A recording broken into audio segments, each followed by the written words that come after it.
Ted Bundy, American Serial Killer by Cole Haffie.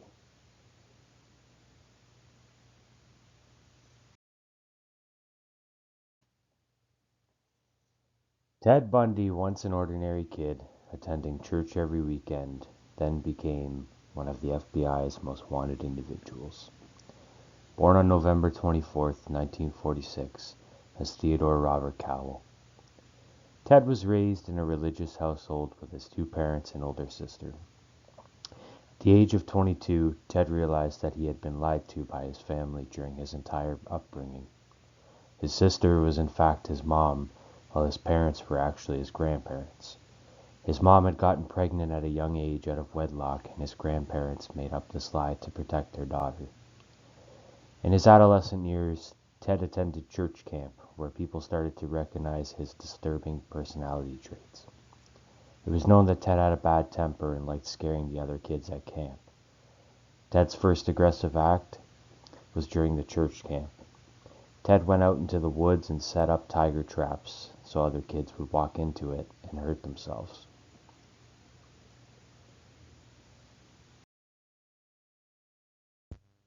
Ted grew up in an average American household, attending the best schools. Throughout his elementary and high school years, he got made fun of as a result of his speech impediment. He didn't fit in and became more of a loner through high school.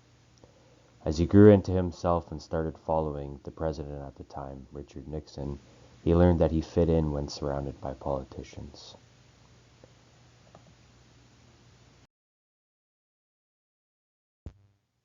After high school, Ted went to university to study psychology, but shortly after switched to studying law.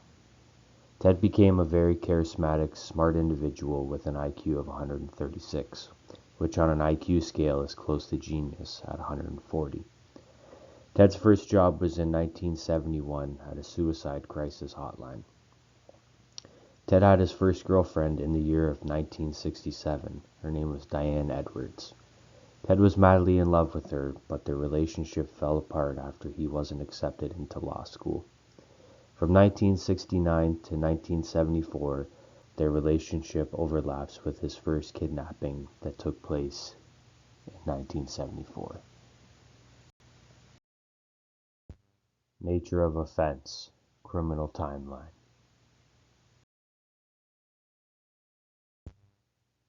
Ted Bundy's first criminal offense was in 1974, where he kidnapped a young girl from her basement apartment.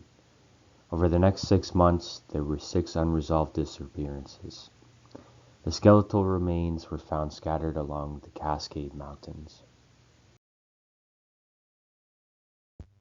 In 1975, Ted was convicted for suspicion of burglary. This led to him being identified in a lineup for one of the kidnaps that occurred in 1974.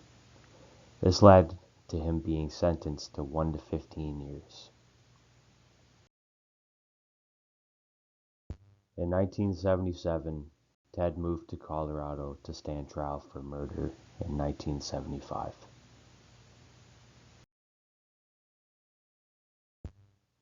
Ted represented himself as his own lawyer in court.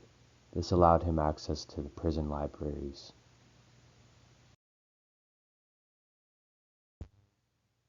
In June of 1977, Ted escaped from jail by jumping out the library window and was caught 6 days later.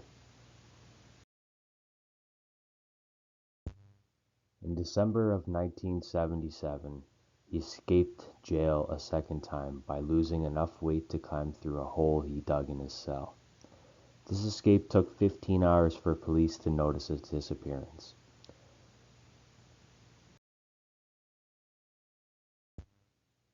This allowed him enough time to escape to Tallahassee, Florida with a new disguise. In 1978, Ted entered the Chi Omega sorority house in Florida, where he beat 5 girls and killed 2 with strangulation. On one of the 2 girls, there were bite marks found on her left butt cheek, which helped in convicting him in the later years.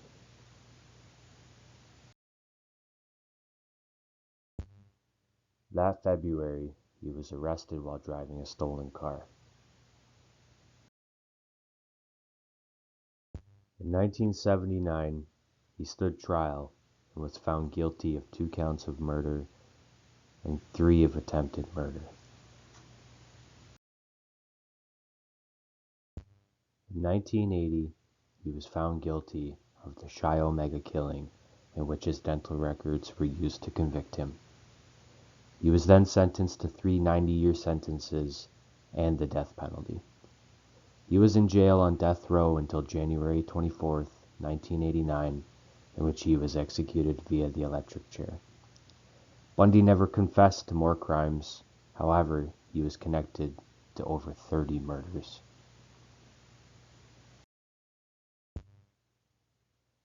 Nature of offense, method, modus operandi.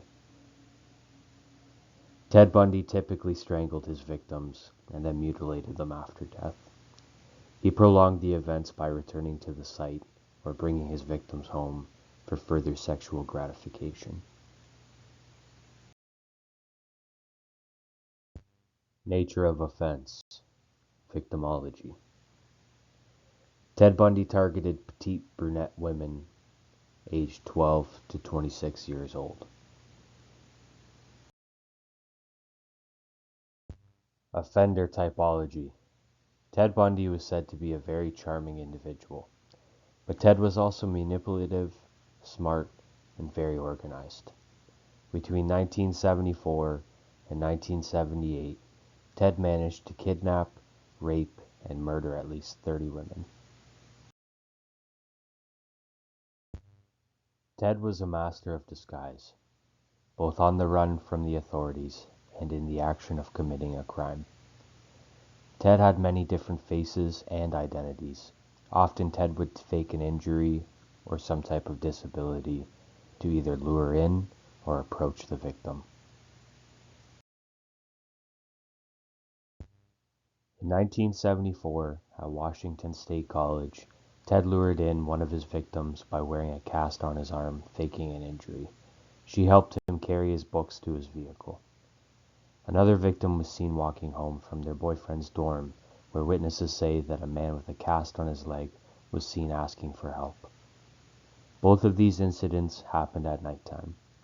Ted eventually changed up his location and time of day from colleges and universities during the night to parks in the daytime. While still pulling a stunt to lure in his victims during the day, witnesses describe a handsome young man named Ted with a sling on his arm who was asking for help to unload his sailboat. Other witnesses describe seeing victims walking away with Ted.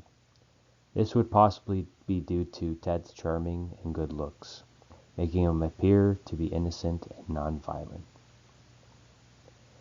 I consider Ted Bundy to be an organized serial killer because Ted planned out these acts of violence. He used these fake injuries and his naturally charming personality to lure in women. An organized killer takes time to plan the crime they're going to commit.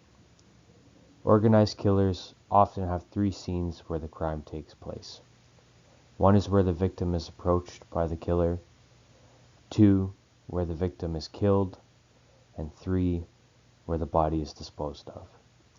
Ted made sure to cover his tracks, and that is why he was able to pull off such a high number of heinous crimes before getting caught.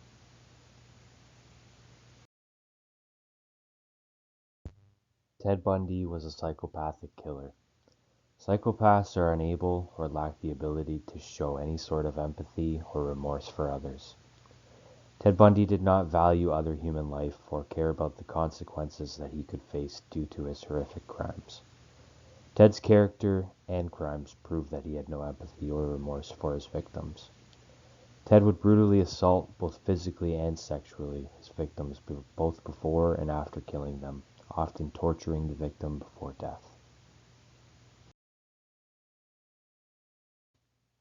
When Ted was a kid, he was lied to by his family. His sister was really his mother, and his parents were really his grandparents. I believe this could have been a potential risk factor for Ted, as it could possibly be that this family situation brewed Ted's hatred for women. This family secret could possibly be an aspect of how Ted Bundy grew hate within himself for others, and maybe he took out his anger on his victims because of this early life situation.